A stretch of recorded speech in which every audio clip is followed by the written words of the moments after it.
et réponses. Voilà, sans plus tarder, je veux vous présenter l'orateur de ce matin. Donc, nous avons l'honneur de recevoir professeur Follet.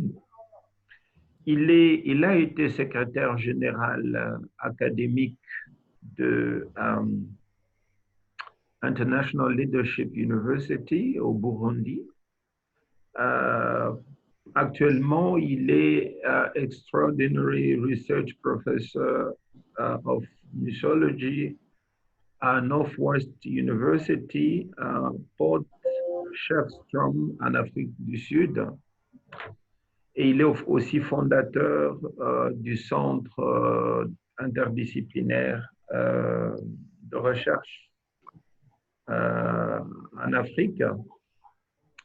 Je sais qu'il va, il va revenir là-dessus. Il a un doctorat en leadership aux États-Unis et il a aussi un doctorat en muséologie, leadership et éducation en Afrique du Sud. Et il enseigne dans plusieurs universités. Et donc voilà, il est l'auteur de plusieurs articles et ouvrages.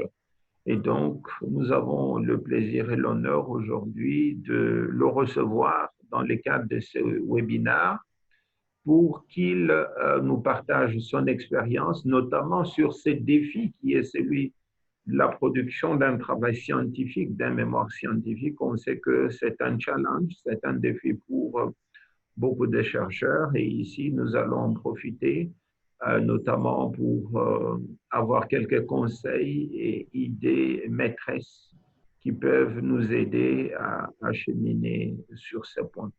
Donc, sans plus tarder, je m'en vais accorder la parole à professeur Follet pour sa présentation. Merci beaucoup, professeur Patrick Bakengela. J'aimerais aussi porter à la connaissance des amis qui ne connaissent pas professeur Patrick.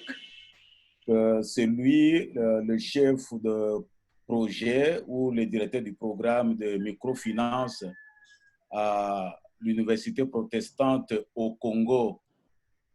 L'Université protestante au Congo est la toute première université protestante, non simplement au Congo, mais en Afrique centrale.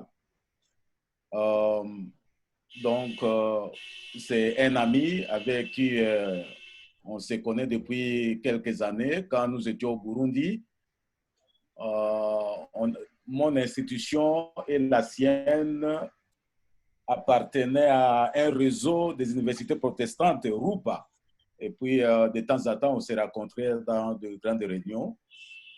Et c'était un grand plaisir pour moi de répondre à son invitation de venir animer ces séminaires sur comment produire un mémoire de licence LMD.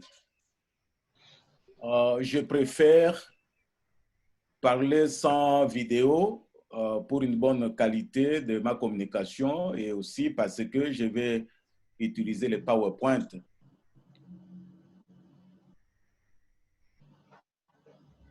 Voilà, produire un mémoire de licence LMD des standards internationaux. Et ce matin, je vais m'apaisature sur les étapes de recherche et de rédaction. C'est sur base de mon expérience dans l'enseignement de méthodes de recherche scientifique depuis 2011 à International Leadership University, là où j'ai enseigné ces cours au niveau des bachelors, au niveau des masters, et à Northwest University, maintenant au niveau du 3e cycle.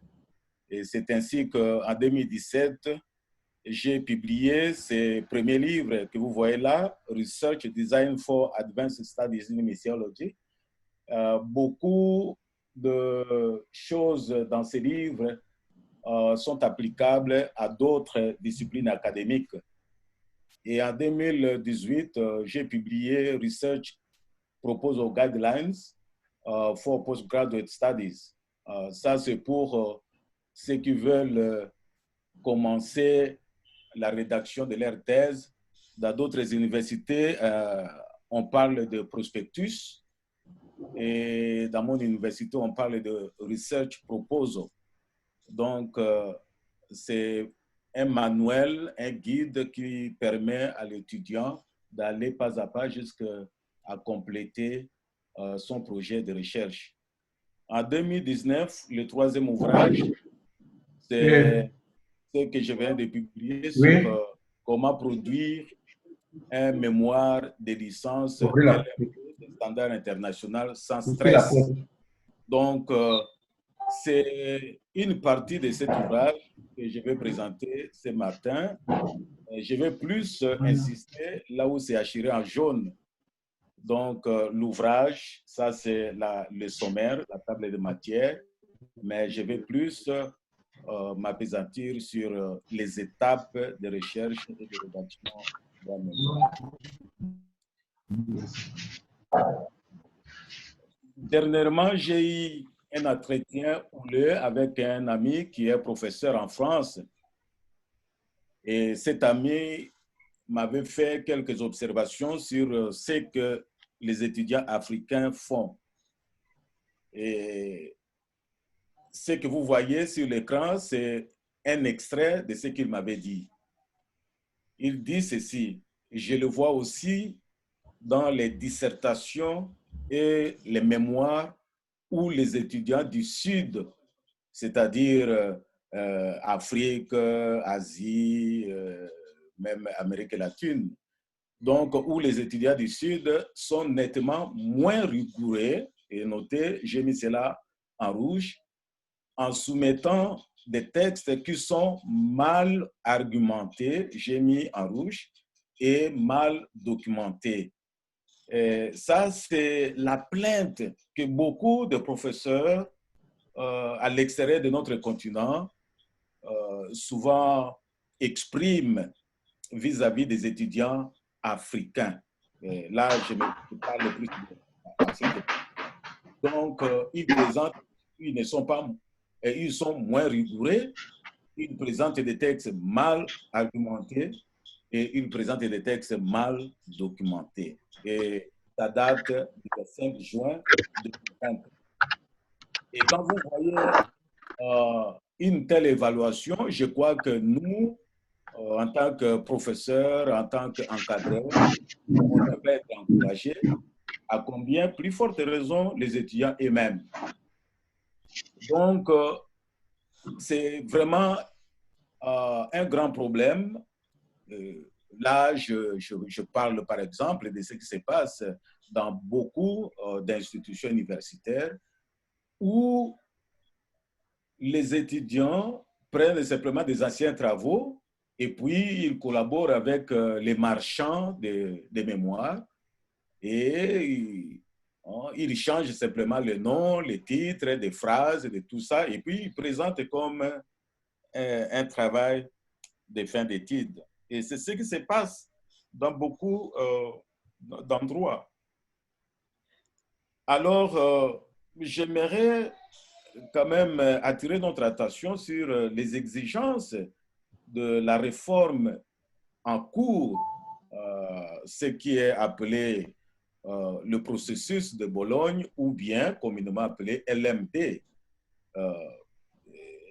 Je crois quand l'étudiant n'est pas au courant de ce qui se passe au niveau international et comment cela s'applique dans son propre pays, ça devient un sérieux problème. Et parfois, nous avons connu des étudiants qui quittent leur pays pour aller, par exemple, aux États-Unis ou bien en Europe, voire même en Afrique du Sud, qui s'apparente plus à l'Europe. Les étudiants sont obligés de reprendre des années et avec ces manques à gagner en énergie, en finance et en temps. Alors, je crois que c'est important que les participants à cette conférence soient au courant du fait que le monde académique au niveau international tend à s'harmoniser. Depuis 1999, les pays de l'Europe se sont réunis pour faire front commun contre l'hégémonie académique américaine et aussi l'émergence des pays asiatiques. Et ils ont mis en place ce processus qui est devenu aujourd'hui LMD. L, licence, M, master et D, doctorat. Dans l'objectif de rendre les diplômes lisibles, comparables, c'est-à-dire un étudiant qui quitte la France pour aller en Allemagne n'aura pas de problème et il peut prendre quelques cours en France et puis aller compléter d'autres en Suède. Un professeur peut quitter, par exemple, l'Italie et aller en Allemagne sans problème. Et le crédit accumulé dans une université, même au sein d'un même pays, peut être transféré dans l'autre sans problème. Tout cela, ça rentre dans les cadres d'harmonisation de programmes et faciliter la mobilité et des étudiants et des enseignants. Et pour cela, ils ont défini des compétences pour un étudiant de premier cycle, c'est-à-dire bachelor ou bien licence. Il doit acquérir des connaissances dans son domaine. S'il fait l'économie, s'il fait le droit, s'il fait je ne sais quoi, en tout cas, il doit acquérir des connaissances dans son domaine. 2, il doit savoir appliquer les connaissances parce que acquérir des connaissances, c'est une chose, les appliquer, c'est toute une autre chose. Et troisième compétence, il doit savoir porter ses jugements, critical thinking. Au lieu, parfois vous voyez, quand vous lisez certains manuels, certains livres, certaines thèses, vous voyez que les gens se mettent simplement à critiquer, mais alors que quand on parle de critiquer négativement, je voulais dire, mais parce que quand on parle de critiques académiques, il y a, on tient compte de points positifs et de points négatifs. Donc, quatrième compétence, l'étudiant de premier niveau ou bien cycle doit savoir communiquer. Il doit savoir communiquer avec ses pairs, communiquer dans la communauté académique, communiquer même dans la société. Et enfin, il doit acquérir des compétences d'apprentissage. Et ça, c'est un élément important. Et c'est là où on exige cet aspect des études indépendantes. L'étudiant du premier cycle doit déjà apprendre à être indépendant.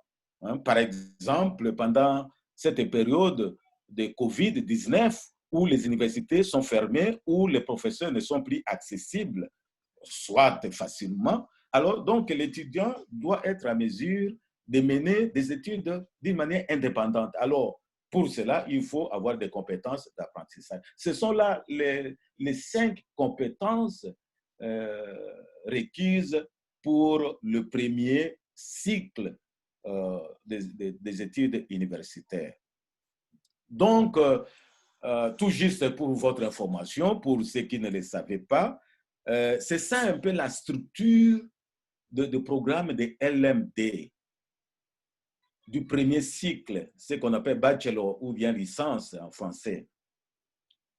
La première année, chaque année est divisée en 2 semestres et chaque semestre doit couvrir 30 crédits.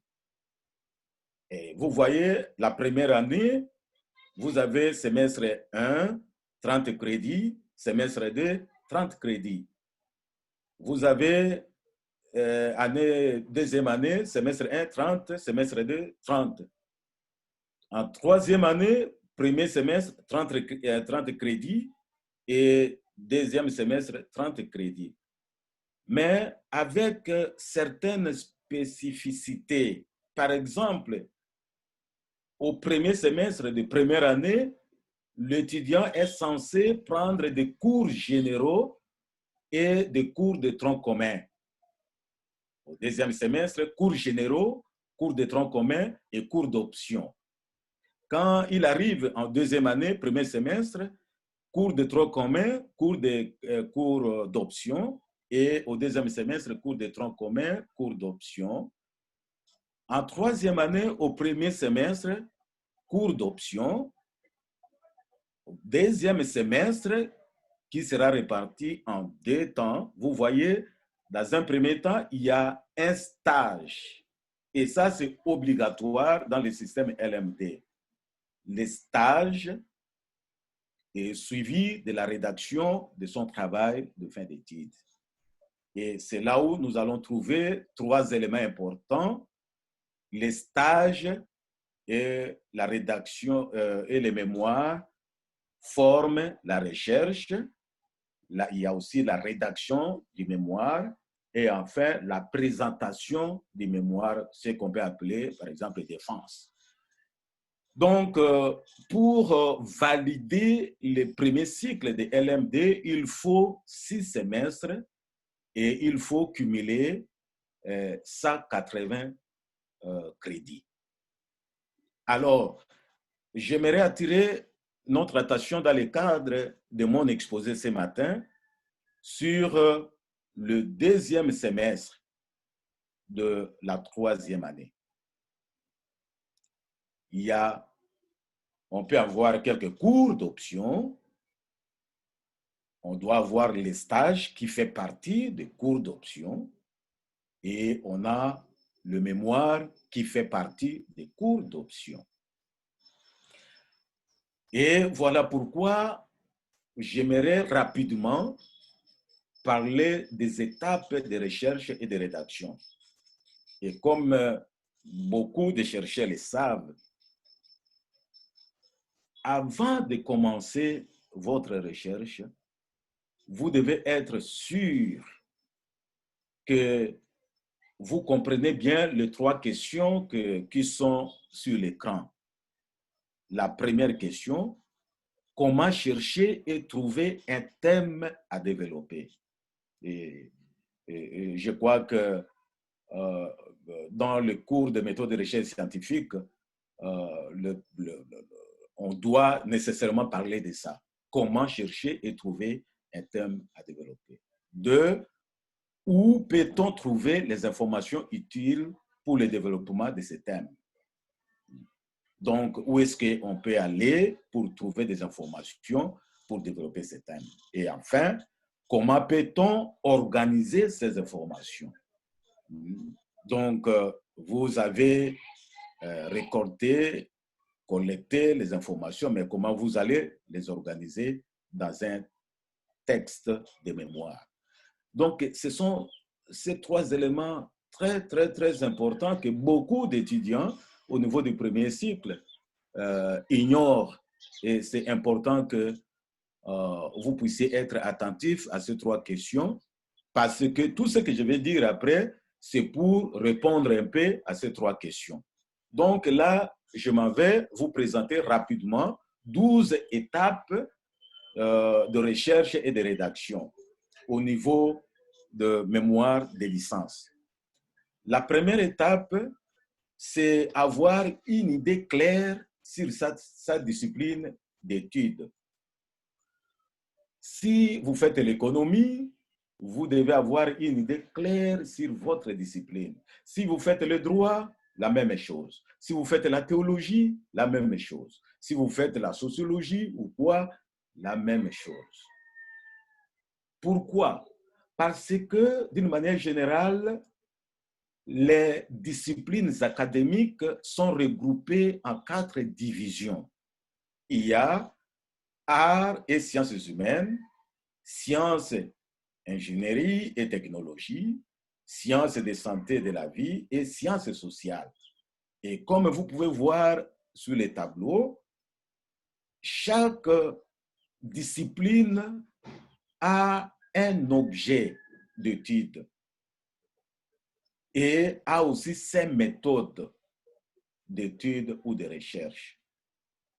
Et je crois comprendre sa discipline, c'est important pour déjà bien démarrer la rédaction de son mémoire. Alors, la deuxième étape, c'est faire de bonnes études de licence. Il faut faire de bonnes études de licence. Et c'est comme je viens de démontrer, en tout cas, quelqu'un qui passe par ces parcours, première année de semestre, avec des crédits à valider, deuxième année de semestre, avec des crédits à valider, troisième année de semestre, avec le crédit à valider, n'aura pas de difficulté dans la rédaction de son mémoire. Troisième étape, faire un stage professionnel.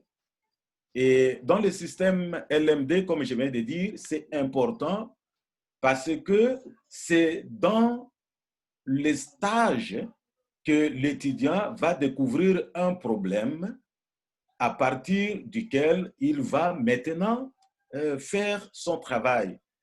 Dans le système LMD, on insiste à ce que l'étudiant soit déjà habitué au monde du travail et parvienne à découvrir certains problèmes et puis exercer son raisonnement critique dans la résolution de ce problème. Voilà pourquoi l'étape des stages professionnels est importante parce que, d'ailleurs, un des chapitres de mémoire de licence doit traiter de ce qui s'est passé dans les stages professionnels.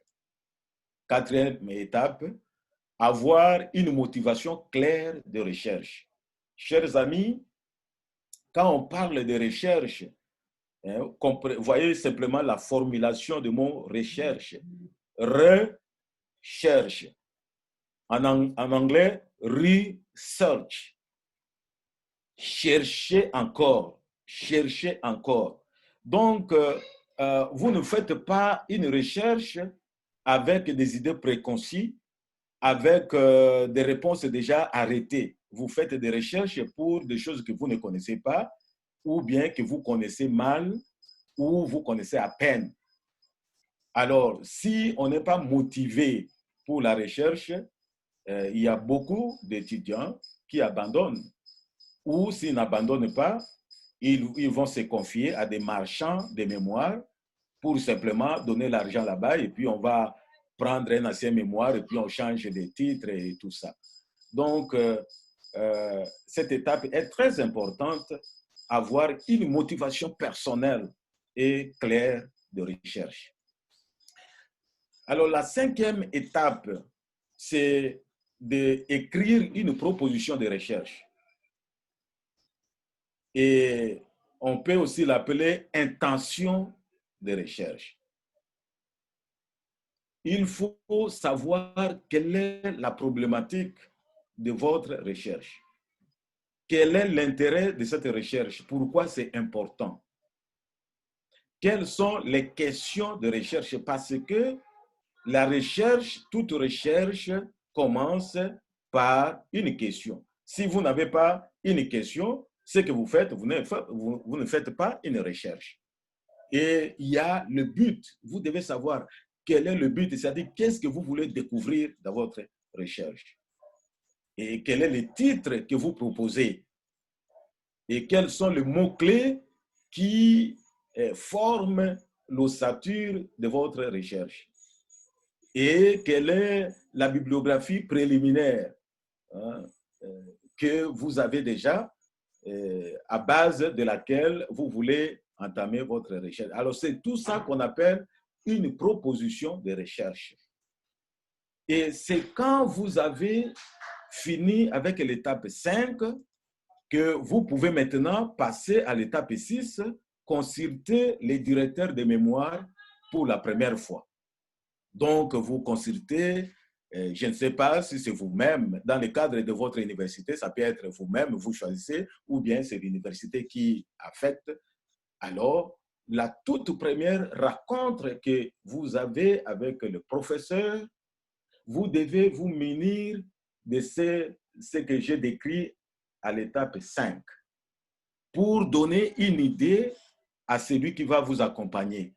Il ne faut pas aller auprès du professeur Mebredoui et puis dire, mais prof, est-ce que vous voulez me conseiller, tout ça. Et je connais des étudiants qui me présentent simplement les titres. Ils disent, bah, prof, moi j'aimerais travailler sur ces titres. Ce n'est pas suffisant. Je reviens à, à l'étape 5. M'amener les titres. Vous voyez même sur la liste ici, les titres viennent après. Les titres viennent même à la 5e position. Donc, les titres ne signifient rien. Alors, il faut venir avec une problématique, avec démontrer un peu l'intérêt, des questions, des recherches que vous voulez découvrir, des buts, et ainsi de suite. Et là, vous pouvez, à l'étape 6, rencontrer votre directeur. Étape 7, il faut maintenant se mettre au travail de recherche et de rédaction. Alors là, il faut faire la part des choses. Il y a différence entre recherche et rédaction. Et dans le cadre de LMD, quand vous faites votre stage, ça fait partie de votre recherche. Il faut être attentif. Essayez de voir ce qui se passe pour découvrir le problème et pourquoi ceci. Et vous pouvez déjà collecter, si là où vous travaillez, il y a une brochure qui est produite ou bien il y a un document qui est produit, vous pouvez déjà vous en saisir, lire et tout ça pour comprendre le lieu de votre stage, son histoire, comment, son fonctionnement, et ainsi de suite. Ça, c'est la recherche. Mais une autre partie de la recherche, c'est quand vous allez commencer la rédaction, vous irez dans des bibliothèques et tout ça, vous pouvez faire des interviews, ça aussi c'est la recherche. Mais la rédaction, c'est quand vous procédez à l'écriture de votre travail. 8e étape, il faut garder contact avec les directeurs. Je connais des étudiants qui, dès qu'il rencontre son directeur, il disparaît. Il va encore réapparaître, peut-être avec un document déjà fait, dit, mon directeur, voici, j'ai terminé mon travail. Moi-même, j'ai chassé un étudiant comme ça. Il est venu, l'université l'a affecté chez moi et on s'est fixé le premier rendez-vous. Il est venu. Alors, on se fixe les autres rendez-vous n'arrivent pas jusqu'à ce qu'il vienne avec un document déjà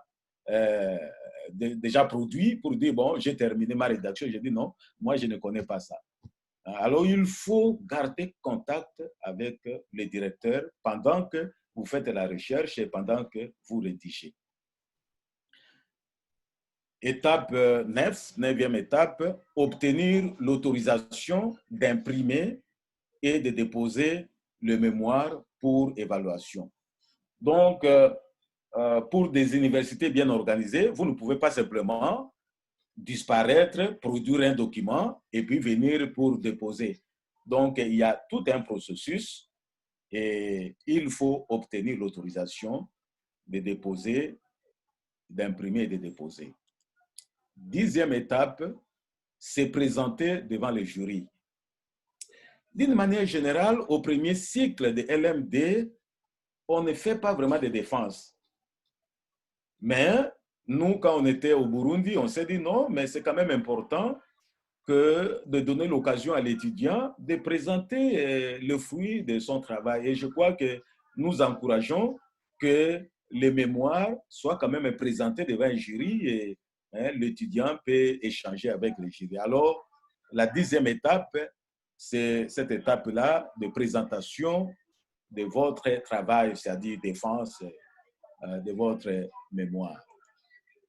11e étape, c'est intégrer les observations et les recommandations des membres du jury. Donc, pendant la présentation, les jurys vont formuler des observations, des recommandations, et il faut en tenir compte et puis maintenant les intégrer dans votre travail. Donc, il ne faut pas, après la défense, on dit, bon, les travail reçus avec ça, ceci, et puis vous disparaissez. Non, intégrez, et puis vous remettez parce que c'est important que votre université ait une base de données de tout ce que les étudiants ont produit dans leur parcours. 12e étape, c'est la dernière étape, assister à la cérémonie de collation des grades. Donc, c'est à ce moment-là où vous pouvez maintenant vous présenter pour recevoir votre diplôme et aller soit créer le travail ou bien chercher du travail. Et ça, c'est la toute dernière étape. Vous avez compris, comme le modérateur l'avait dit, l'objectif ici, c'est d'introduire, de faire un petit résumé, mais c'est dans les échanges que nous pourrions peut-être ajouter tel ou tel autre élément dans ce que je viens de présenter. Mais il est vrai que la problématique de la production des travaux originaux appropriés et pertinents se pose avec acuité ici en Afrique et surtout en Afrique francophone. Et c'est pour cela, dans notre centre de recherche, nous avons prévu des modules de formation pour accompagner ceux qui écrivent leur mémoire de licence. Et nous leur donnons ces quelques modules que vous voyez là. Donc, voilà, monsieur professeur, le modérateur, ce que j'avais à présenter aux amis, et je vous remets la parole pour le moment d'échange. Très bien, merci beaucoup, professeur, pour cette présentation.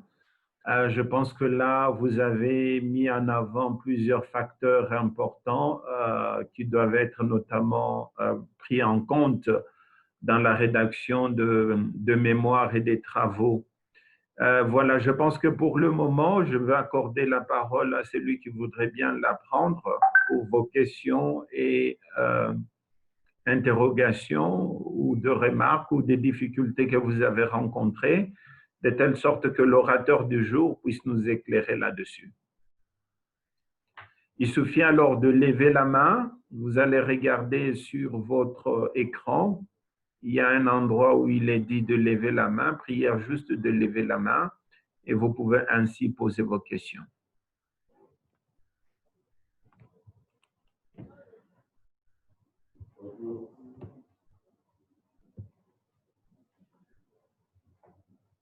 Alors, Elias, je vois vous avez soulevé votre pouce, mais je vous accorde la parole.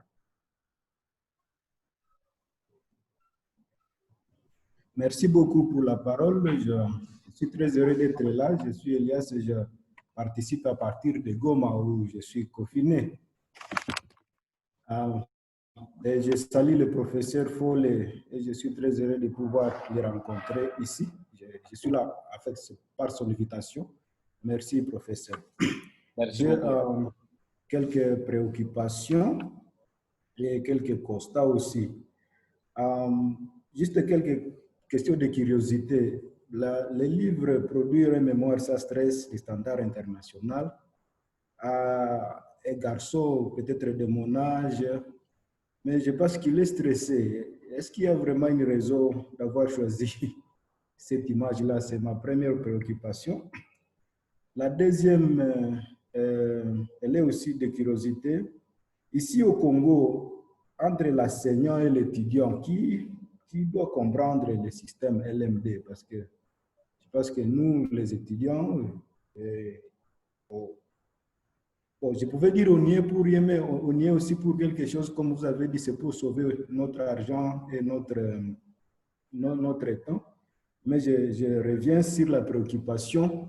S'il s'agit vraiment d'entrer dans le processus de Bologne, par votre expérience, qui de l'étudiant et du prof devrait comprendre le système? La troisième préoccupation concerne le marchand de mémoire. Je ne sais pas dans quel type de législation nous utilisons ici au Congo pour décourager un peu le plagiat. Peut-être si on était un peu rigoureux lorsqu'on trouve que vraiment l'étudiant n'y est pour rien dans son mémoire, il a fait faire. Et donc, dans ce cas-là, quelle législation nous avons pour combattre les plagiats? Je me rappelle, dans un autre forum, on y est revenu, mais il faut encore y revenir ici pour que je puisse bien comprendre, surtout comment décourager les marchands de mémoire. Et enfin, il y a notre université de Nairobi, la African National University, on est en train de défendre. Donc, l'étape 10, donc ça peut dépendre des universités parce que là, c'est purement LMD, mais la défense existe déjà. Je vous remercie. Très bien, Monsieur Elias. Je veux proposer à ce que Prof. Follet puisse répondre. Après, on viendra chez Monsieur David, qui a aussi levé la main. OK. Merci, professeur. Je pense que, professeur Bakenge, là, nous sommes en deux. Vous pouvez aussi vous sentir libre de prendre la parole pour répondre à telle ou telle autre préoccupation.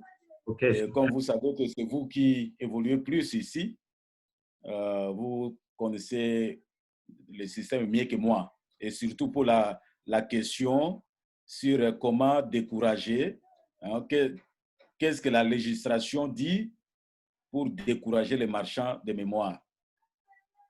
Et voire même sur la deuxième question, qui de l'étudiant ou des professeurs a besoin de bien comprendre le système LMD.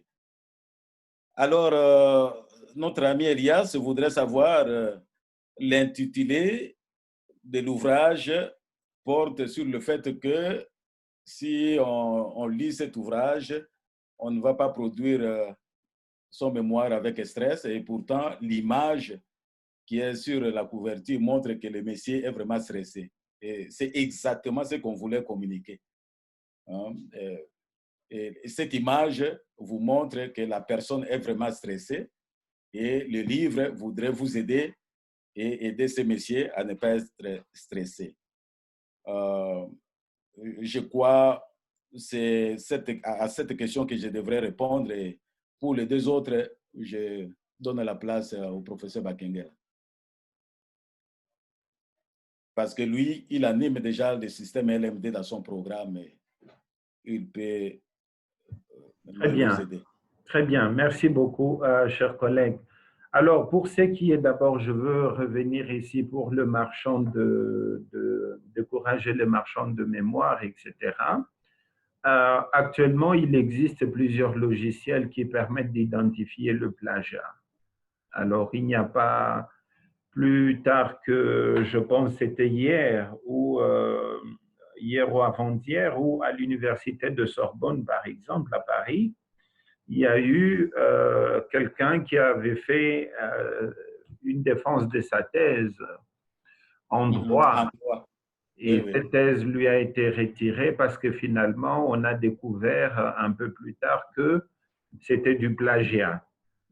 Alors, c'est vrai que normalement, sur le plan de la législation, on sait aussi que on doit produire un travail scientifique qui n'est pas du plagiat. Donc, il n'est pas admis de faire du copier-coller d'un travail scientifique de quelqu'un d'autre. Éthiquement, ce n'est pas acceptable. Et c'est vrai que maintenant, il y a parfois de problèmes selon lesquels, dans certains cas, certains logiciels qu'on utilise pour l'identification du plagiat, il y a parfois certains mémoires qui ne sont pas mis en ligne et que cela ne permet pas d'identifier directement qu'il s'agit d'un plagiat. Mais si c'est là, on découvre, l'université est en droit aussi de vous retirer votre travail ou votre titre. Et donc, je crois que ici, l'idée, c'est de demander à ce que les étudiants prennent conscience, ou des chercheurs de manière générale, prennent conscience de cet aspect et qui produisent un travail qui soit scientifiquement acceptable. Alors, je sais qu'il y a par exemple certains étudiants qui vont aller dans une autre université, ils prennent un travail et ils essayent de copier certaines parties. Moi, ça, c'est de l'expérience. Et une fois, par expérience, j'ai eu un étudiant qui a pris un travail de l'Institut supérieur de commerce et il est venu, il a recopié, mais à force de lire ses travaux, je me suis rendu bien compte que, mais écoutez, ça, j'ai déjà lu ça quelque part. J'ai eu vraiment un sentiment que c'était déjà quelque chose de lu et de corrigé.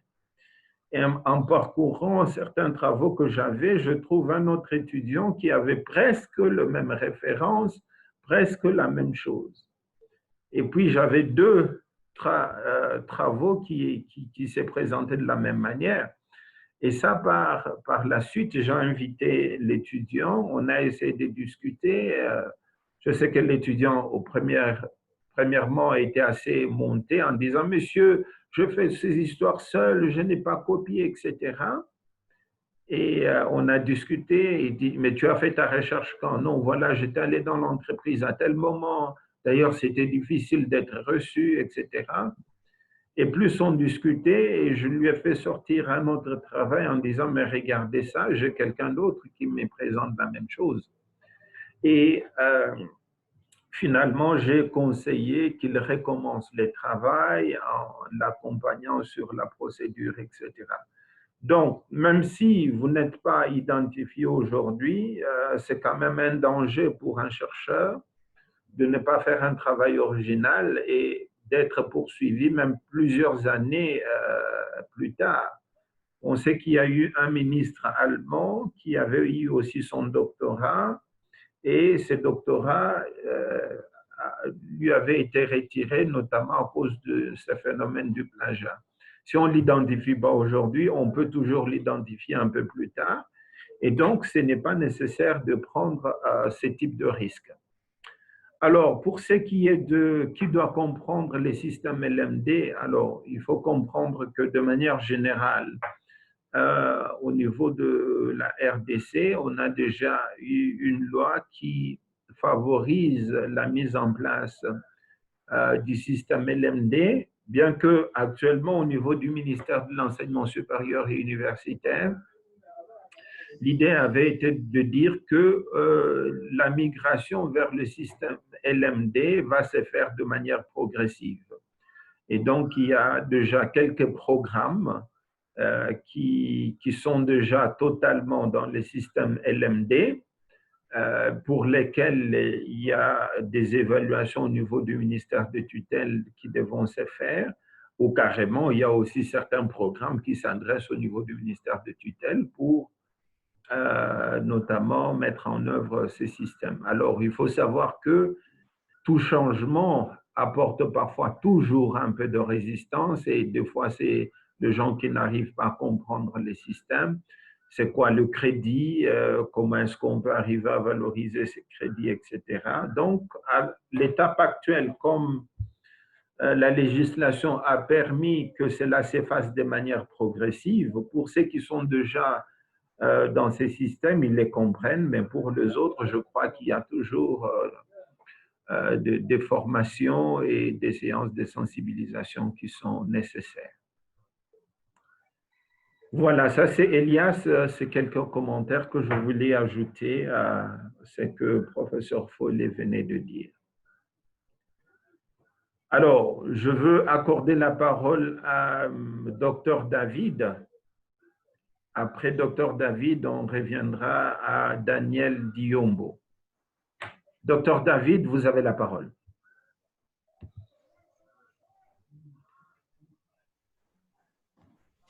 Vous pouvez activer votre micro, s'il vous plaît. Allô?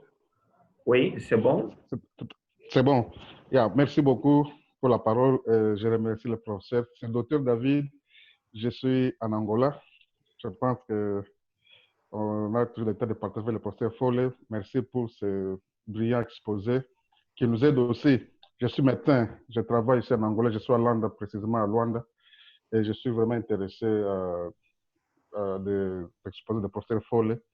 Et je suis en train de faire mon doctorat à l'université de l'Alliance chrétienne de Côte d'Ivoire dans le leadership fonctionnel, transformationnel et développement holistique. Je suis encore au début, je n'ai pas encore même commencé à écrire mon sujet, mais je suis très intéressé. Merci beaucoup. J'ai deux préoccupations à poser au professeur. La première, est-ce que dans le système LMD, quelqu'un peut commencer avec le même sujet qu'il a commencé dans le licence et tellement apporter des arguments pour que ce même sujet consiste aussi pour le master et enfin le même sujet de préoccupation. Avec le même sujet en licence, master et doctorat, tout en faisant les ajustements selon les degrés académiques. Autre préoccupation, c'est le problème de l'intégration du système dans notre... Parce que dans le cadre de nos autorités, un système très souple. Vous allez voir, je vous donne l'exemple. Les gens donnent l'impression que pour être porteur d'une thèse de doctorat, il faut être vieux. C'est comme si un jeune de 30 ans ne peut pas être... Parfois, on vous doute, 30 ans, 30 ans, il est déjà docteur. Non, c'est faux. Donc, les gens veulent nous ramener toujours de ce système-là. Il faut, exemple, nous en médecine, par exemple, après avoir passé 7 ans pour être médecin généraliste, pour devenir un cardiologue, il faut d'abord faire encore 4 ans de médecine interne et il faut encore maintenant faire la micro-spécialisation en cardiologie. Mais or, dans d'autres pays, dès que tu sors de la faculté de médecine, tu peux te donner une micro-spécialisation, cardiologie, tu peux faire la néphrologie, tout ça. Mais chez nous, toujours, je ne sais pas qu'est-ce que le Belge nous a mis dans les esprits, qu'on ne peut pas facilement modifier les choses. C'est un système très souple.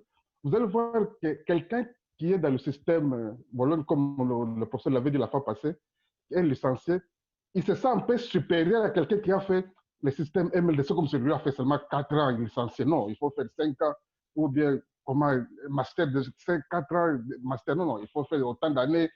Je ne sais pas quel conseil propose aux autorités pour que ce système soit vraiment institutionnalisé et que ce soit officiel partout. Ça aide la jeunesse à évoluer rapide.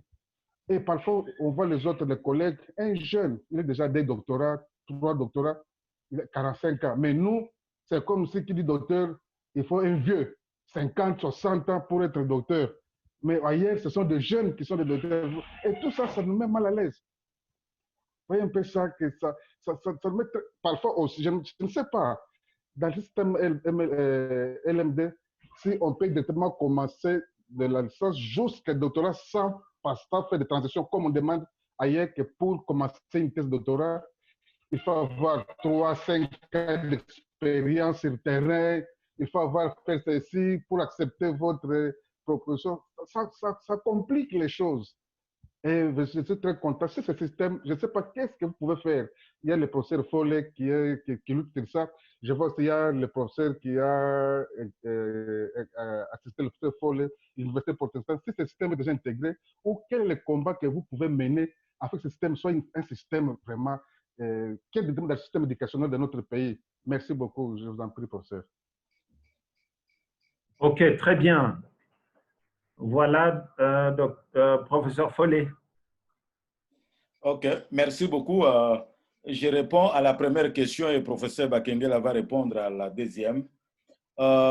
Est-ce que c'est possible de commencer un sujet au niveau des bachelors, continuer avec le même sujet au niveau des masters et pour en finir au niveau des PhD? Yeah, c'est ça. Oui, le principe, en principe, je peux dire, bon, ce n'est pas mauvais, mais le problème, c'est que vous courez le risque de ce qu'on appelle autoplagiat. Parce que dans l'une de mes publications, j'ai consacré, je crois, 2 pages pour définir qu'est-ce que c'est le plagiat. Le plagiat, c'est aussi l'autoplagiat. C'est-à-dire un travail que vous avez présenté au niveau des bachelors, vous arrivez au niveau des masters, vous dites non, mais c'est moi-même qui avais fait ça, et vous les présentez encore au niveau des masters, c'est l'autoplagiat et ce n'est pas acceptable. Alors, qu'est-ce qu'on fait en matière de recherche? Vous savez que dans chaque recherche, à la fin, la dernière partie, en conclusion, il y a une section, là on dit les recherches futures ou ultérieures. Alors, pour des recherches ultérieures, si les gens peuvent prendre cet aspect, cet aspect, cet aspect, cet aspect. Alors, si vous l'avez fait au niveau des bachelors, quand vous arrivez au niveau des masters, vous prenez un de ces sujets-là que vous avez déjà présenté et vous pouvez prendre ça comme objet de recherche au niveau des masters. Et quand vous finirez le master, à la fin, il faudra aussi proposer des recherches ultérieures. Et vous pouvez choisir un aspect et pour en faire une thèse doctorale, de sorte que vous puissiez rester dans la trajectoire de votre spécialisation, ainsi de suite. Mais ce n'est pas à dire que le même sujet que vous avez traité au niveau des bachelors, vous le prenez et vous dites, bon, je vais approfondir. Non, l'approfondissement ne se fait pas dans l'autoplagiat, mais ça se fait dans un angle nouveau que vous prenez et approfondir et continuer votre recherche. Donc, c'est ça ce que je peux dire. Mais pour l'autre question d'ordre politique, hein, disons de l'éducation, je donne la parole à mon collègue professeur Bakengela. Merci beaucoup, professeur.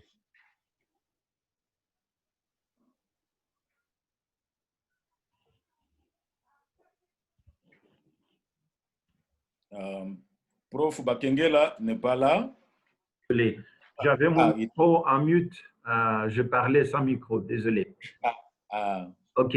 Donc, je disais que quelles propositions on peut donner, notamment au niveau des institutions, pour résoudre ces problèmes du temps, les temps qu'on prend, notamment pour arriver à soit faire un doctorat, etc. Le fait qu'on voit qu'ailleurs, les gens terminent assez jeunes, etc. Et parfois, ici, ça prend beaucoup plus de temps. Alors, ma réponse est que c'est vrai que même dans l'application du système LMD, quand vous êtes, par exemple, au niveau de la faculté de médecine, les exigences ne sont pas toujours les mêmes que pour les sciences sociales, par exemple. Il est vrai que pour la médecine, ici, on a affaire notamment aux vies humaines et à certains types d'exigences. Donc, peut-être la question de l'expérience peut se mettre peut-être un des éléments assez importants qu'il faut essayer de prendre. Mais c'est vrai que de manière assez générale, si vous regardez les systèmes LMD, on va passer de la licence qui fait 3 ans, autour de 180 crédits, et puis on fait la licence 2 ans qui fait autour de 120 crédits, et puis normalement on fait le doctorat qui fait aussi 3 ans normalement.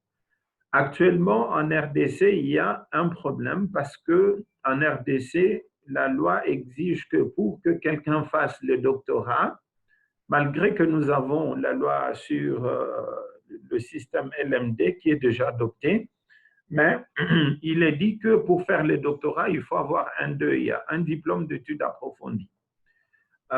Et que ces diplômes d'études approfondies, normalement, ça doit prendre autour de 2 ans. Et donc, on voit qu'il y a encore un peu d'ambiguïté au niveau législatif parce que si on dit pour faire les doctorats, il faut avoir un DEA, et puis on dit nous sommes dans le système LMD, quelqu'un qui a déjà un master, il peut directement commencer les doctorats. Cela démontre bien qu'il y a encore besoin d'une certaine clarification au niveau de la loi. Parce que là, il se pose des problèmes, celui de dire, mais écoutez, j'ai déjà mon master, qui fait 5 ans, qui est l'équivalent d'une licence dans l'ancien système belge. Alors là, on dit, j'ai déjà ça, est-ce que je peux directement aller au doctorat? La loi va dire, il faut avoir un 2A pour aller au doctorat. Donc, je crois qu'à ces niveaux-là, il y a encore 2 points de clarification qu'il faut voir avec les ministères de tutelle. Malheureusement, vous savez qu'ici, tout ce qui concerne l'enseignement, c'est soumis à l'approbation du ministère de tutelle. Donc, une institution ne peut pas d'elle-même tout faire sans avoir eu cette approbation. Et même au niveau de doctorat, on avait vu qu'à un certain moment où certaines universités voulaient organiser certains doctorats et ça conduit parfois aux abus. Et ce qui avait amené le ministère de tutelle à envoyer une mission d'évaluation pour voir est-ce que, par exemple, pour organiser un doctorat, la loi exige qu'il faut avoir au minimum 2 professeurs attitrés. Quand on dit 2 professeurs attitrés, ce ne sont pas 2 professeurs associés, c'est-à-dire ce n'est pas quelqu'un qui a fini, il a son doctorat. Ensuite, il fait 4 ans où il est nommé professeur associé. C'est après 4 ans qu'on avoir le nombre de publications qu'on peut passer du grade du professeur associé au professeur full. Et les professeurs attitrés, c'est à partir du professeur full. Donc, ça va demander au moins 4 ans après avoir fini son doctorat et après avoir fait des publications qui permettent de passer de ce grade-là. Donc, il faut au moins qu'une université ait au moins 2 professeurs dans la sphère ou dans le domaine, au moins 2 professeurs attitrés. Quand on dit attitrés, grade minimum professeur full, ou s'ils ne sont pas full, ils sont les autres grades après full, etc. Voilà, c'est ça. Et là, on avait vu qu'il y avait de ces universités qui ne respectaient pas des critères. C'est ainsi que beaucoup de programmes de doctorat avaient été notamment annulés par le ministère à cause du non-respect de ces critères. C'est vrai qu'il faut aller vite, mais il ne faut pas qu'en allant vite, on sacrifie la qualité. Et donc, ça, c'est le dosage qu'on doit nécessairement prendre à ce niveau. Voilà. Merci beaucoup. Très bien. Donc, je vois maintenant, il y a M. Daniel Diombo. Vous avez la parole. Oui. Merci beaucoup, professeur. Et je remercie encore. Moi, je suis Daniel Diombo depuis Dakar au Sénégal. Je remercie le professeur Follet qui fait avancer la science au niveau de l'Afrique, mais en même temps favorisant l'intégration africaine. Donc, j'ai rapidement 3 petites préoccupations. La première, quels sont les changements en termes de valeur ajoutée, tous ces changements académiques? Quelle est la valeur ajoutée dans la recherche scientifique et quel est l'impact sur le développement de nos pays? Ça, c'est la première préoccupation. La deuxième préoccupation, ne pensez-vous pas qu'un mémoire descriptif de façon générale amène à la très forte tentation de faire le plagiat? Mémoire descriptive, plagiat également. Et dernière préoccupation, ça c'est pour vous les professeurs, effectivement, surtout tous les professeurs qui sont vraiment dans la recherche. Ma préoccupation, c'est la suite des mémoires. Il y a tellement de mémoires, licences, master, mais est-ce que réellement ça nous fait avancer? Parce qu'au regard de ce qui se passe dans nos sociétés, mais il n'y a pas vraiment de changement, que ce soit au niveau de l'Église, que ce soit au niveau de... Les comportements ne font que se dégrader alors que les gens font la recherche. Quelle est la valeur ajoutée? Quel est son impact par rapport à tous ces mémoires de recherche? Merci. Okay. Très bien. Professeur Follet. OK. Merci beaucoup. Merci, prof, pour la parole. Et merci aussi à Daniel Diombo. Quels sont les changements en termes de valeur ajoutée? Cher ami, vous savez que l'université a 3 mandats. Le mandat d'offrir un enseignement de qualité, de promouvoir la recherche et de servir la communauté. Donc ça, ce sont les 3 aspects du mandat de l'université. Oui, dans certains endroits, on se donne beaucoup à l'enseignement, on dispense des cours, on transmet des connaissances. Mais ce n'est pas assez, parce que l'université doit faire des recherches pour apporter l'innovation, la créativité, pour répondre aux besoins. Et quand l'aspect recherche n'est pas mis en exergue, vous verrez qu'on aura simplement des gens qui vont répéter ce que d'autres auront déjà dit. Alors, la valeur ajoutée vient également au niveau de la recherche et aussi au niveau du service à la communauté. Et voilà pourquoi on insiste sur l'aspect stage professionnel. Parce que les connaissances que vous accumulez doivent profiter à la société à laquelle vous appartenez. Alors, si dans la première université qui est généralement connue comme Université de Bologne, je sais qu'il y a beaucoup de débats là-dessus, quelle est la première université? Généralement, on dit c'est l'Université de Bologne, et c'est pour cela, d'ailleurs, quand ils voulaient procéder à la réforme de l'éducation, ils se sont réunis en Italie, à Bologne. Alors, quand l'Université de Bologne a commencé, l'aspect crucial, c'était l'enseignement, l'élève devant le maître. Mais plus tard, on va dire non, non, il faut ajouter l'aspect recherche. Et on dit non, mais l'aspect recherche seulement ne suffit pas, il faut ajouter l'aspect service à la communauté.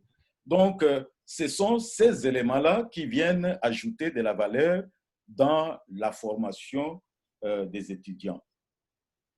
Et vous avez posé la question de savoir est-ce que dans le mémoire descriptif, il n'y a pas ce danger de perpétuer la pratique de plagiat.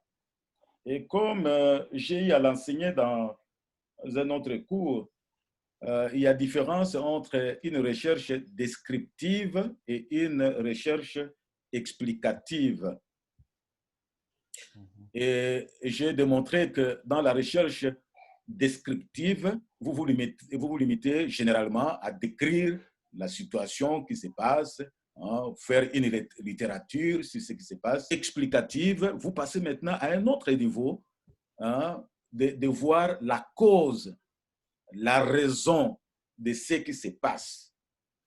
Alors, que ce soit pour une recherche descriptive ou une recherche explicative, on tient toujours à ce que le travail soit original et non un travail qui est rempli de plagiat.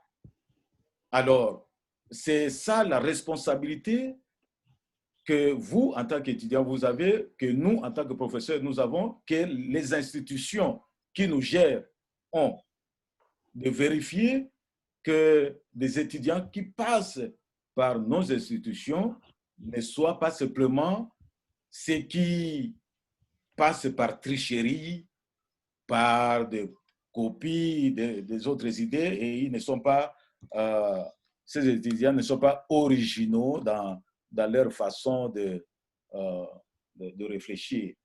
Donc, Daniel, la question de plagiat ne dépend pas de l'approche de la recherche. Toutes les approches exigent qu'une recherche soit sans plagiat.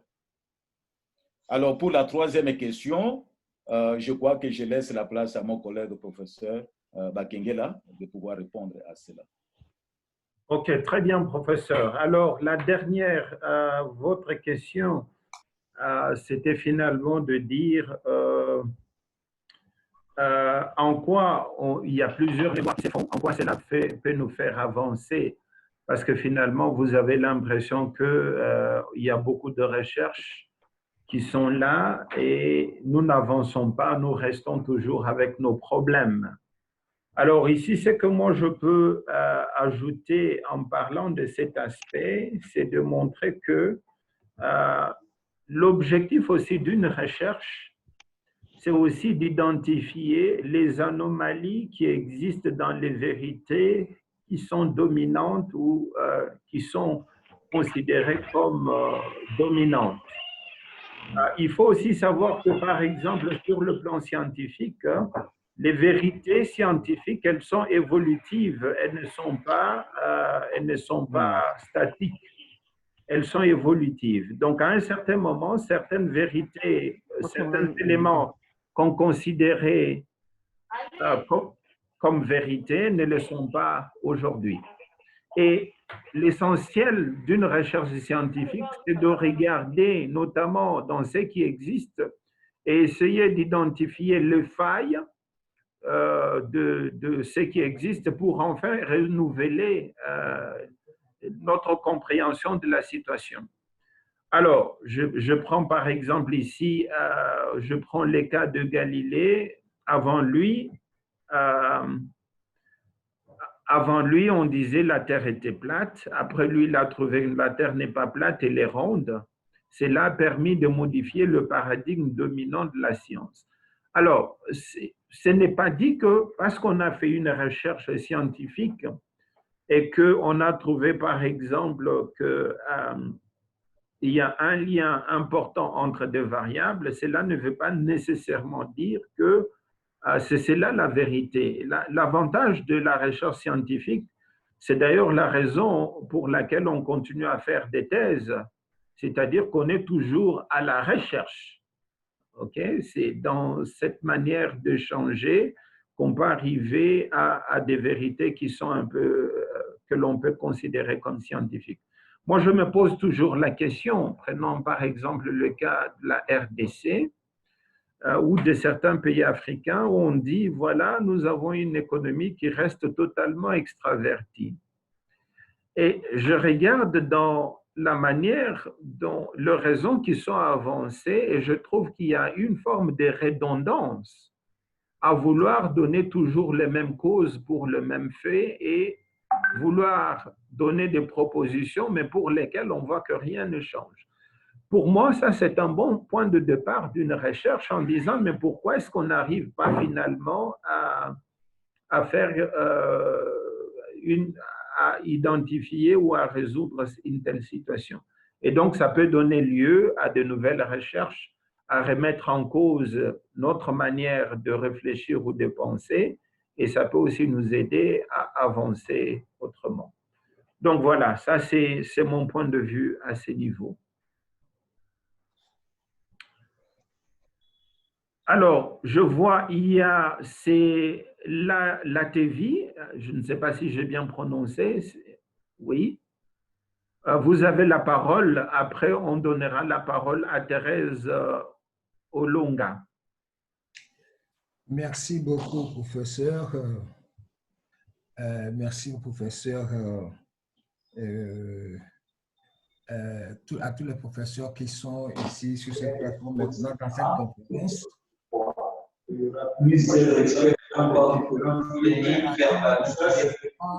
Pour cette conférence qui est très importante pour les chercheurs.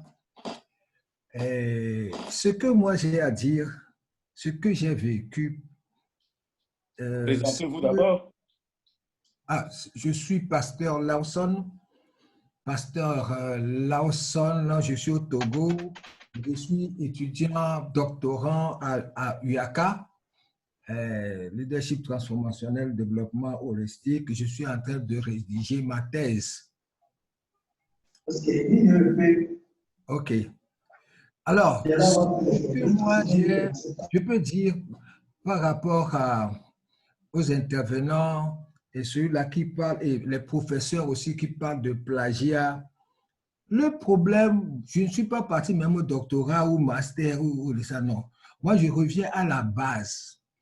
Lorsque nous avons le bac et que nous rentrons dans l'université quelque part pour préparer notre licence, je pense que la première chose qu'il faut pour nous, si on peut nous accorder 6 mois pour nous expliquer le système LMD, qu'est-ce que c'est la licence, qu'est-ce que c'est le master, qu'est-ce que c'est le doctorat, qu'est-ce que c'est une recherche, nous expliquer que pour mémoire, il faut avoir l'originalité, il faut que le travail soit approprié, unique, etc., etc., etc.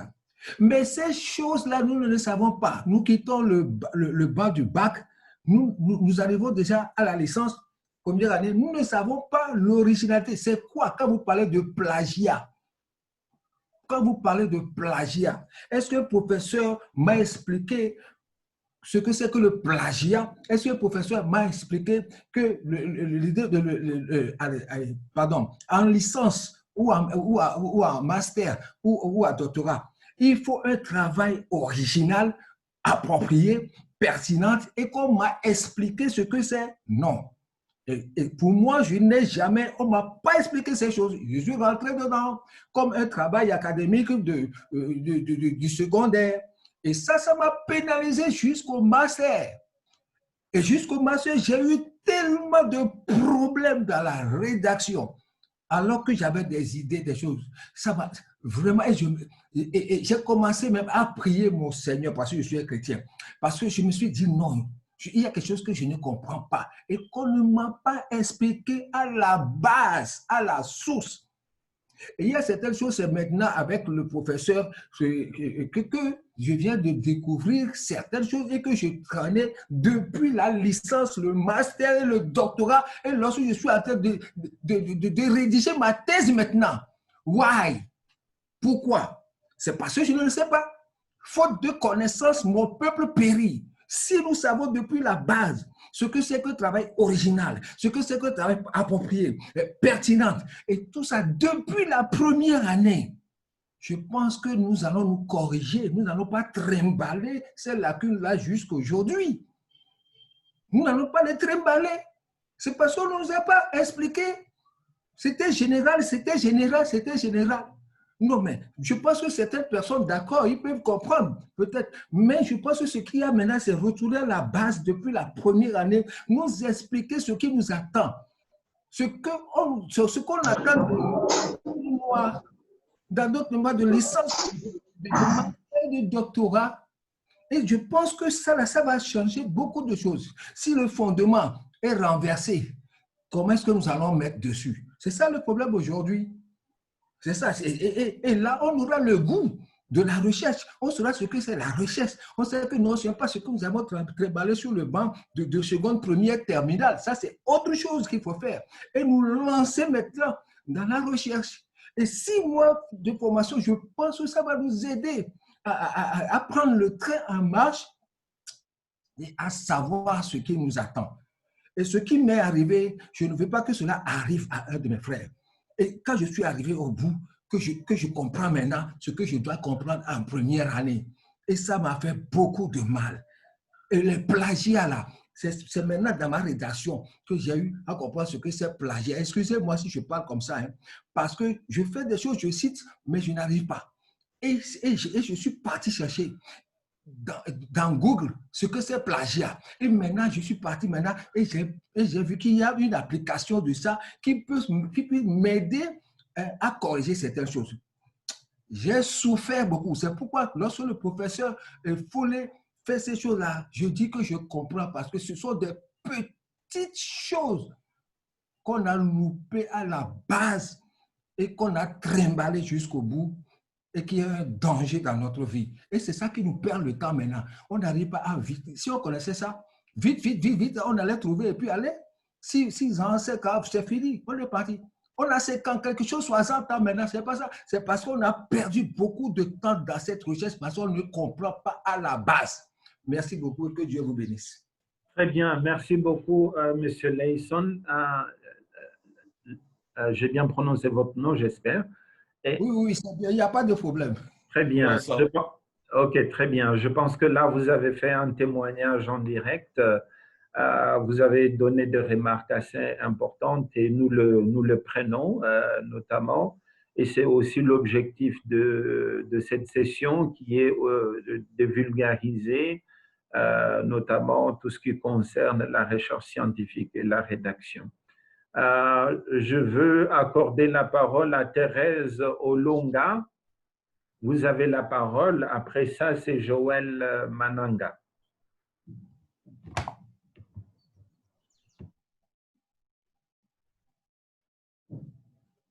S'il vous plaît, Thérèse Olonga, prière d'activer votre micro.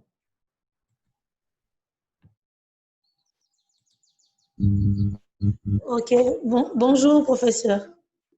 Bonjour. Oui, je voudrais peut-être commenter et aussi susciter peut-être des questions à travers mon commentaire. En suivant votre réponse et l'exposé de professeur Follet, je me rends compte que dans notre pays et quelques autres pays qui n'ont pas encore emboîté les pas du système LMD comme il se doit, il y a... Vous pouvez vous présenter, s'il vous plaît, Thérèse? Oui, je suis chef de travaux à l'Université de Kisangani en RDC. Je suis candidat au doctorat. Très bien. Ok. Alors, je voulais dire que la question est un peu difficile pour nous de l'ancien système et ceux qui évoluent dans les systèmes LMD. Et cette transition ne pourrait-il pas poser de problème étant donné la double réglementation et comment peut-être sortir de cette situation? Je propose peut-être que des profs et d'autres personnels du corps, membres du corps académique puissent intervenir comme il y a déjà des propositions, par exemple, dans la méthodologie.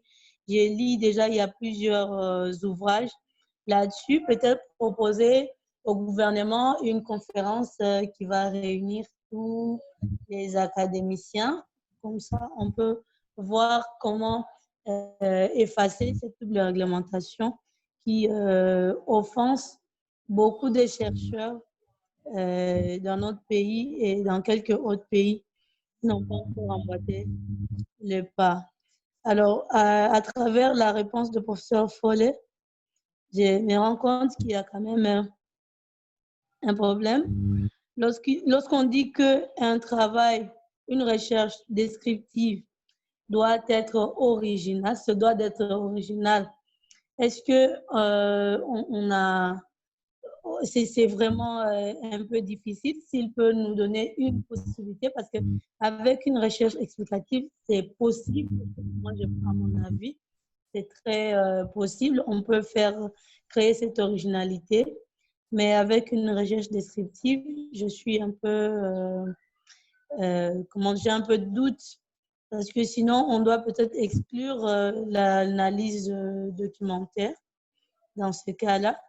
Sinon, lorsque, par exemple, il faut la collecte des données dans le temps, parce qu'on retourne un peu en arrière dans le temps, n'est-ce pas? On est obligé de prendre de manière brute les données qui se trouvent déjà dans dans les archives ou dans les autres ouvrages, les autres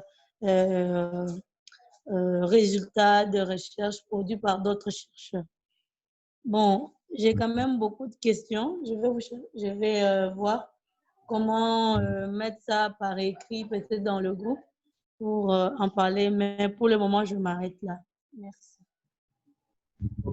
Ok, très bien. Merci, Madame Thérèse Olonga, pour ces questions et ces commentaires. Peut-être que je dis quelque chose, je serai complété par professeur Follet. Alors, ce que je peux simplement dire, c'est qu'au niveau du ministère, il y a une équipe qui travaille pour la la concrétisation notamment du système LMD en RDC. C'est vrai que pour le moment, ça doit se faire par étapes et on a demandé d'évaluer d'abord la première étape pour aller vers les autres étapes, pour que les gens s'adaptent, notamment comprendre les crédits, c'est comment, qu'est-ce que ça signifie enseigner dans un système LMD, quel est le temps de présence de l'enseignant, quel est le temps que l'étudiant doit prendre pour faire des travaux de manière individuelle.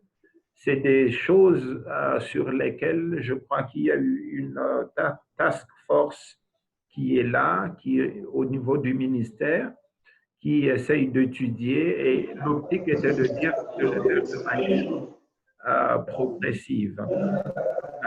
Peut-être alors le deuxième point que je peux dire, c'est vrai en disant que la recherche descriptive, est-ce qu'elle peut être originale ou pas? Vous dites que vous avez parfois un peu de doute à ce niveau-là. Je crois que, à mon sens, l'idée aussi, c'est lié par le fait que beaucoup de gens considèrent qu'une recherche quantitative, c'est une recherche qui peut aboutir à des résultats qui sont notamment probantes. Et que la recherche de type qualitative, elle est souvent perçue comme étant une recherche peu rigoureuse. Et pourtant, ce n'est pas du tout vrai. Ici, je vous donne un exemple simple. Dans le domaine de la gestion, je parle ici dans le domaine du management, par exemple, il y a un monsieur qui s'appelle Henri Mitzberg. Et Henri Mitzberg va faire sa thèse de doctorat en étudiant simplement 10 PDG aux États-Unis. Les 10 PDG aux États-Unis, c'est tout ce qu'il a pu faire. Ce n'est pas que, voilà, je cherche un échantillon assez représentatif, etc. Il étudie les 10 PDG aux États-Unis et de cela, il aboutit à l'élaboration des catégories conceptuelles. Et ces catégories conceptuelles qui a donné naissance à son ouvrage qui va parler des 10 rôles professionnels d'un cadre. Un cadre, lorsqu'il travaille, quels sont les rôles professionnels qu'il est en train de mettre en œuvre. C'est un exemple. Ce n'est pas nécessairement parce que c'est une recherche quantitative basée sur le fait qu'on mobilise autant de statistiques que ça devient scientifique. Ici, c'est l'interprétation que l'on peut tirer de la recherche qu'on va faire. Alors, la difficulté, lorsqu'on dit une recherche descriptive, beaucoup de gens n'arrivent pas peut-être à comprendre de quelle manière je peux partir d'un fait et arriver à catégoriser le fait et à résumer le fait pour avoir une interprétation qui peut être même dans l'abstrait, c'est-à-dire construire des catégories conceptuelles et de ces catégories conceptuelles qui permettent de résoudre des problèmes concrets sur terrain. Je termine avec un deuxième exemple, mais ça c'est un économiste. Et cet économiste, il s'appelle Adam Smith. Alors, il a écrit en 1776 un ouvrage qui s'appelle, en anglais, c'est Inquiry, c'est la richesse des nations. Okay? Je crois, oui, voilà, la richesse des nations en français. Et il est parti d'un questionnement simple. Il dit, qu'est-ce qui a fait que l'Angleterre aujourd'hui devienne une nation prospère? C'est ça sa question de base. Il dit, est-ce que c'est le fait que l'Angleterre a amélioré son agriculture? Est-ce que c'est ça qui fait que l'Angleterre est devenue un pays prospère ou un pays riche? La deuxième question, ou la deuxième hypothèse plutôt qui se pose, c'est de dire, est-ce que l'Angleterre est devenue riche au XVIIIe siècle du fait que l'Angleterre a pu avoir de champs de mines en Afrique, par exemple? Mais sa démarche de recherche est tout à fait atypique parce que ce qu'il va aller faire, c'est qu'il va aller étudier une usine qui fabrique les épingles. Et dans l'usine qui fabrique les épingles, il a trouvé que dans cette usine qui fabrique les épingles, quand une personne produit, la personne produit elle-même les épingles, une personne arrive à produire 20 épingles par jour. c'est-à-dire que la personne fait toutes les tâches seule. Il y a plusieurs tâches. Il y a 18 opérations pour fabriquer une épingle et chaque personne essaye de faire toutes les 18 opérations seule. Mais il a aussi dit, dans cette usine où il y avait 10 ouvriers, à la fin de la journée, l'usine arrivait à fabriquer 200 épingles. Mais il s'est dit, mais quand on demande que chaque ouvrier parmi les 10 qui s'occupe que quelques opérations sur les 18 opérations, c'est-à-dire on divise le travail, et en divisant le travail, c'est-à-dire un ouvrier arrive à faire 2 tâches au lieu de faire les 18 opérations, il ne fait que 2, et donc chacun devient spécialisé. Le résultat de sa recherche montre que pour les 10 ouvriers, ils arrivent à produire à la fin de la journée ces 48 000 épingles. C'est-à-dire on quitte de 200 épingles pour 10 personnes à 48 000 épingles pour 10 personnes. La productivité par personne est passée, auparavant c'était 20, mais quand on arrive à faire 48 000, ça veut dire qu'un individu arrive à produire par jour 4 800 épingles. Et il arrive à la conclusion que la division du travail permet c'est à la base de la prospérité des nations. Si une nation veut devenir riche, il faut qu'elle arrive à mettre en place une division du travail qui va aller vers une spécialisation. Qu'est-ce que je veux dire par là? Vous voyez que dans la manière d'arriver à la conclusion, on est passé par une catégorisation conceptuelle.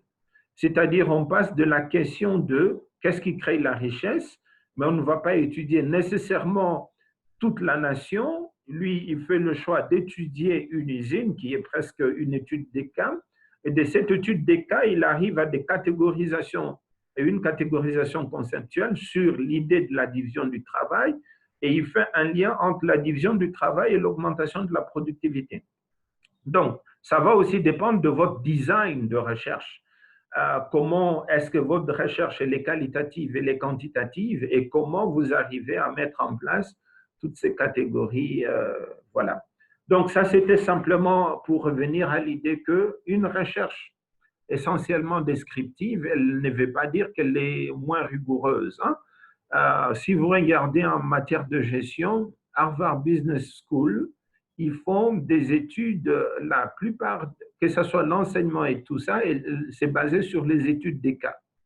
Il va vous raconter des histoires, vous voyez quand il y avait ceci, cela, mais à la fin, ça aboutit à un enseignement. Donc, c'est aussi une question d'approfondir l'approche, et notamment dans la recherche qualitative, qui peut montrer une certaine rigueur scientifique, etc. Voilà, professeur Follet, j'ai assez parlé. Je vous accorde la parole si vous avez quelque chose à ajouter. Oui, c'est bien, ce que vous avez tout dit. Thérèse, je ne pense pas qu'on peut dire qu'une recherche descriptive est moins rigoureuse qu'une recherche explicative. C'est simplement l'approche. Je donne un exemple. Nous connaissons la situation de COVID-19.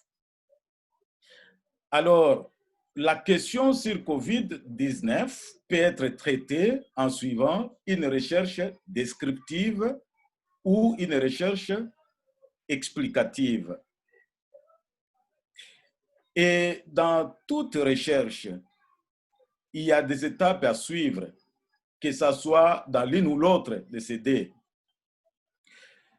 La première étape, c'est définir la problématique. La deuxième étape, c'est faire la revue de la littérature et définir la méthodologie et comment vous allez collecter les données et comment vous avez collecté d'ailleurs et le résultat et puis la discussion. Que ce soit pour une recherche descriptive ou une recherche explicative, c'est la même procédure. Mais sauf que c'est l'objet de la recherche qui change. Dans la recherche descriptive, ça peut être, par exemple, décrire la situation, comment COVID-19 a été vécu à Kinshasa. Vous voyez comment Covid a été vécu et il y a toujours une question qui doit conduire votre recherche dans cette description. Et tandis que dans une recherche explicative, vous entrez dans l'aspect pourquoi. C'est lui qui va bientôt parler, Joël Mananga. Je suis en train de le diriger dans sa thèse de master, sa dissertation de master. Il parle de la conception de l'Église du Christ au Congo, de la mission. Qu'est-ce que c'est mission selon l'Église du Christ au Congo? Et comment cette conception influence la structure ainsi que les décisions de l'ECC. Et vous comprenez que dans cette recherche qui s'apparente à première vue comme une recherche descriptive, mais il y a aussi un aspect explicatif qui se joint. Donc, c'est comme on dit, il n'y a pas de recherche quantitative pure ou de recherche qualitative pure, il y a toujours un peu de mix, de mélange. Peut-être vous faites une recherche à prépondérance quantitative, mais vous allez toujours utiliser quelques éléments qualitatifs et vice-versa. Donc, ce n'est pas à dire que quand on fait une recherche descriptive, on n'est pas rigoureux, et que quand on fait la recherche explicative, c'est là où on est rigoureux, parce que dans chaque recherche, ce sont les mêmes étapes qui doivent être franchies. Alors, je crois, les détails, on peut voir ça au cas par cas. Merci, professeur. Très bien. Maintenant, c'est Joël. Je pense que il va être un peu notre dernier intervenant, malheureusement, tout en sachant que la discussion elle est très intéressante. Mais je crois qu'il y a deux possibilités pour qu'on garde cette discussion ouverte, notamment pour de prochaines conférences, ou qu'on trouve un mécanisme d'échange. Professeur Follet est là. Il y a aussi sa structure qui est spécialisée dans ces domaines. Et donc, c'est toujours un bon point d'entrée pour continuer cette discussion. Vous avez la parole, Joël Mananga. Merci beaucoup, professeur. C'est Joël Mananga et je suis candidat master sous la supervision du docteur Follet, comme je venais de le dire tout à l'heure. Merci beaucoup pour vos interventions. La vôtre, professeur Follet, et puis professeur Patrick. Ça nous enrichit beaucoup. Mais j'ai quelques questions à poser. La première question s'adresse au professeur Patrick. Dans la loi cadre de l'enseignement supérieur et universitaire, y a-t-il pas de dispositions qui prévoient des consultations assez régulières entre les académiciens? Parce que j'estime que si ces consultations sont prévues, c'est là en principe que lors des assises, on devait évaluer les cheminements déjà parcourus par rapport aux expériences que certaines institutions sont en train de tenter concernant le système LMD. Et c'est là aussi qu'on devrait évaluer les obstacles et pour ensuite trouver des solutions assez rapides pour passer au système qui semble être accepté globalement, c'est-à-dire le LMD, parce que nous semblons un peu traîner les pas là-dessus, si bien qu'il y a une certaine confusion qui est en train d'être, comment dirais-je, entretenue. Plus on traîne le pas, plus ça devient confus. Ça, c'était ma première question. Donc, c'est de savoir s'il n'y a pas de dispositions qui prévoient des consultations assez régulières. Et s'il y en a, qu'est-ce que vous, professeur, vous pouvez faire pour suggérer qu'effectivement ces consultations aient lieu? Et si la loi ne prévoit pas ces consultations, qu'est-ce que vous pouvez proposer? Ma deuxième question est celle-ci, peut-être elle s'adresserait au docteur Follet. Pendant qu'il présentait, il faisait sa présentation, il avait dressé un tableau comparatif des systèmes anciens français et puis chez nous ici et puis LMD. Et là, j'ai noté que la licence de 5 ans chez nous ici s'apparenterait facilement au master LMD. Ma question est celle-ci, ma préoccupation est celle-ci. Sur les tableaux, c'est ce que nous voyons, mais en réalité, ce n'est pas cela. Donc, je ne pense pas que la licence de 5 ans ici, tout à fait normale, peut vous conduire ailleurs, parce que ce serait l'équivalent des masters, au doctorat. Parce que chez eux, après le master, dans le système LMD, vient le doctorat. Mais pourquoi n'accepte-t-il pas, si notre licence de 5 ans, selon les tableaux, s'apparente bien avec le master, mais pourquoi les pays européens qui sont dans les systèmes LMD ou certains pays africains qui sont dans ces systèmes-là, n'accepterait-il pas quelqu'un qui a la licence de 5 ans pour qu'il fasse le doctorat? Donc j'ai un peu de confusion là-dessus. Et pourquoi cette injustice? Troisième question, est-ce qu'on peut nous éclairer un crédit, c'est combien d'heures? C'est combien d'heures à peu près? Merci. C'était là mes questions. Très bien. Pour des questions, donc moi je veux d'abord revenir sur tout ce qui concerne la loi cadre de l'enseignement supérieur universitaire pour dire est-ce qu'il existe, est-ce qu'il n'est pas prévu de consultation régulière.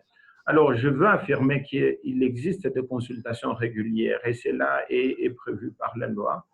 Et j'ai eu même déjà l'opportunité de participer à une session sur les consultations régulières qui concerne notamment la mise en place du système LMD. Peut-être ce que je veux simplement rappeler, et ça c'est, on sait que la loi cadre sur la loi cadre sur l'enseignement national qui prônait notamment l'arrimage au système éducatif LMD, elle date de 2014. C'est le 11 février 2014 qu'on a eu cette loi.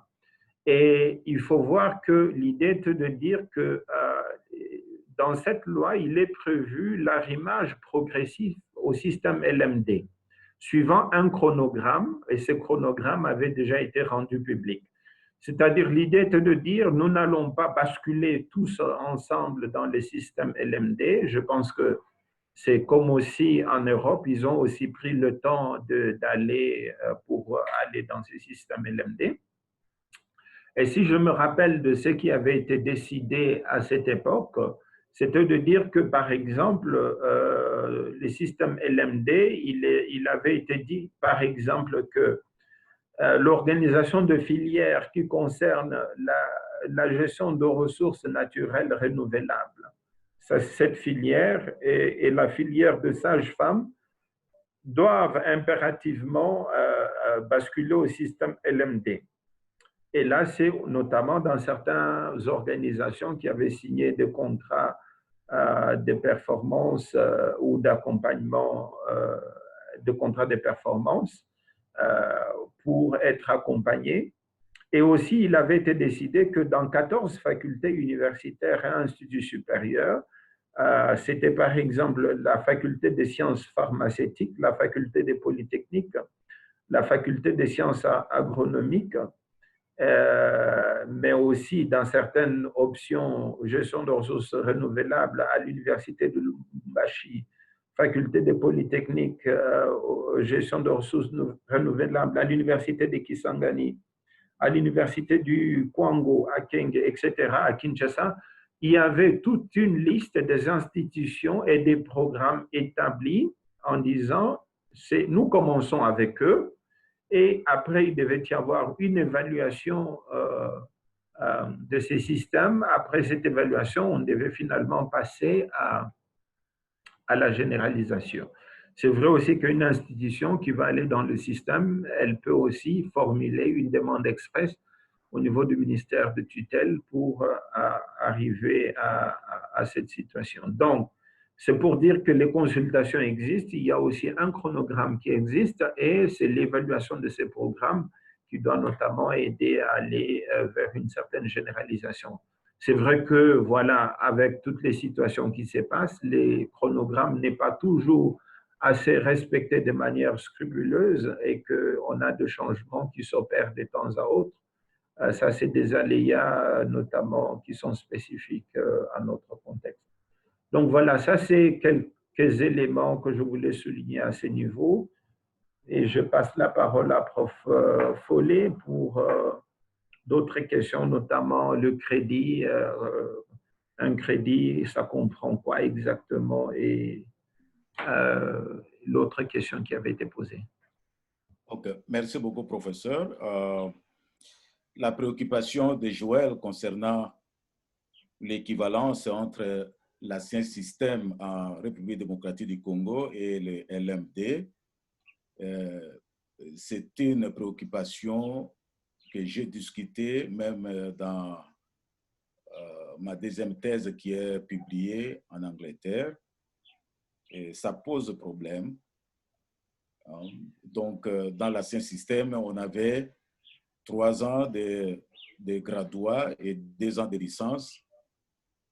Et puis, dans le système LMD, 3 ans de licence et puis ajouter 2 ans de master.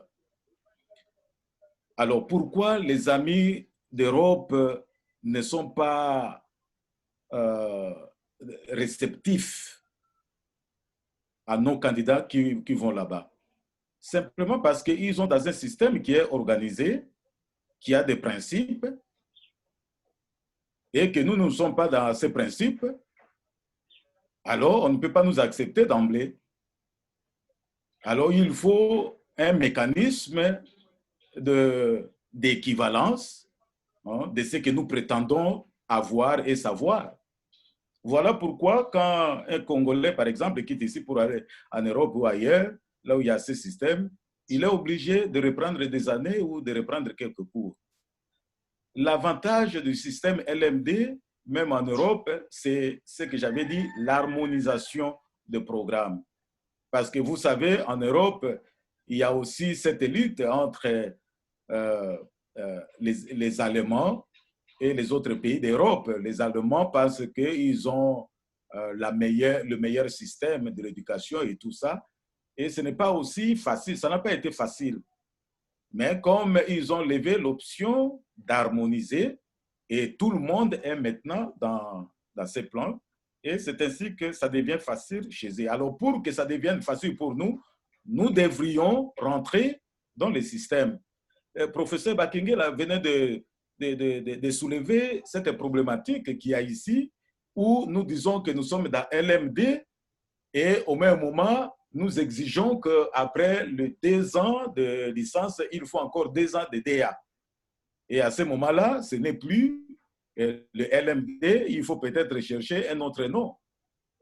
Parce que dans le système LMD qui est consigné chez eux là-bas, on sait que le premier cycle dit 3 ans, deuxième 2 ans, et puis troisième cycle dit 3 à 5 ans. Donc, c'est un problème politique.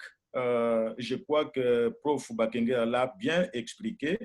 C'est depuis 2014 que le feu professeur Machako Mamba, qui était le ministre des tutelles à ce moment-là, qui poussait. Je sais que si peut-être il était encore vivant, peut-être que le système serait déjà assez loin. Alors, il y a aussi le problème de l'assurance qualité, Joël. Dans le système LMD, il y a l'exigence de quality assurance. Donc, là où on pratique le système LMD, il faut avoir une coordination de l'assurance qualité parce qu'on doit vérifier le contenu des enseignements et puis les étudiants doivent aussi participer à l'évaluation de l'enseignement et ainsi de suite. Alors, si et là-bas ne sont pas sûrs que nous ici, nous suivons l'assurance qualité, ils ne peuvent pas facilement céder aussi. Donc, il y a beaucoup de paramètres qui entrent en jeu et puis espérons que petit à petit, comme la loi est déjà là, on va aboutir à quelque chose. En ce qui concerne les crédits, un crédit LMD équivaut soit à 25 heures ou à 30 heures. Et les gens font des choix. Ça peut être 25 heures ou ça peut être 30 heures. Mais dans ces heures-là, il y a des heures de présentiel ou les contacts avec les professeurs. Et la majeure partie revient à la recherche de l'étudiant. Alors, quand nous étions au Burundi, en tout cas, le gouvernement là-bas, sur recommandation de la commission de l'enseignement, à laquelle moi j'étais aussi membre, avait exigé que chaque université voie si on veut suivre un crédit à 25 heures ou un crédit à 30 heures. Donc, chez nous, nous avons pris la résolution de faire équivaloir un crédit à 30 heures. Donc, ça dépend de la loi qui sera mise en place ici chez nous et selon les dispositions concertées par les établissements ainsi que le ministère de l'enseignement supérieur et universitaire. Merci beaucoup, professeur. C'est ça ce que j'avais à ajouter. Bien. Voilà, je pense qu'il me reste qu'à vous remercier. D'abord, à remercier le professeur Follet pour cette présentation combien importante. Je pense que la présentation a permis d'éclairer des zones d'ombre, notamment dans la rédaction, à clarifier les différentes étapes à mettre en œuvre pour avoir une recherche aux normes et aux standards au niveau international. Et je pense que c'est une invitation pour tout un chacun de nous, que ce soit enseignant ou étudiant, parce que finalement, un enseignant, c'est un étudiant éternel. Quand un étudiant termine ses études, l'enseignant reste étudiant. Donc, à chacun de nous d'aller de l'avant et de continuer à améliorer notamment notre niveau de recherche. Un mot de la fin, professeur Follet? Oui, merci beaucoup, prof Bakengela. Je voudrais tout juste vous exprimer mon mot de reconnaissance parce que vous, en tant que chef de département ou de programme de microfinance au sein de l'Université protestante au Congo, c'est par votre entremise que j'ai eu ce privilège de pouvoir partager ceci avec des amis qui sont venus. Et je voudrais également présenter aux amis ce qui est affiché là, que notre centre se met à votre disposition. Je crois que bientôt, nous allons publier les calendriers pour ces 5 modules qui seront dispensés à ceux qui veulent apprendre comment produire un mémoire de licence LMD des standards internationaux. Et nous ajoutons sans stress. Pourquoi? Parce que quand vous connaissez quelque chose, vous allez travailler sans stress ou avec moins de stress. Alors, vous avez nos contacts. Il y a même un email qui est affiché là. Si vous avez besoin de cela, vous pouvez nous écrire et puis on va vous programmer dans ce que nous allons faire. Donc, en tout cas, merci beaucoup, monsieur le professeur, et c'est tout ce que j'avais à dire. Et merci à mes étudiants qui sont venus de Côte d'Ivoire, de Sénégal, de Togo, de plusieurs pays. Et je crois que nous continuons avec notre rendez-vous au niveau des masters. Ça sera demain. Disons, après-demain, nous aurons une visioconférence sur comment,